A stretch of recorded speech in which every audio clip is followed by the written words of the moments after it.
this is your intercooler. You can see all the fins are completely closed and stuff. This is usually from bugs and sticks and a bunch of stuff hitting it. And then you can see there won't be any efficient airflow through this. So then your intercooler won't work well. You can also have a look. This is now on the cold side. This is where there's an air leak.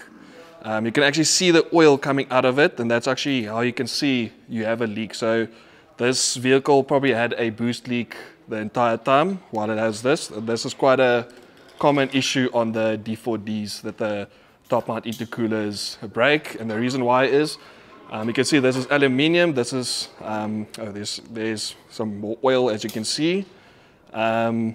This is plastic, and then they crimp it, and then because of all the heat and the vibration, it starts breaking on the plastic part.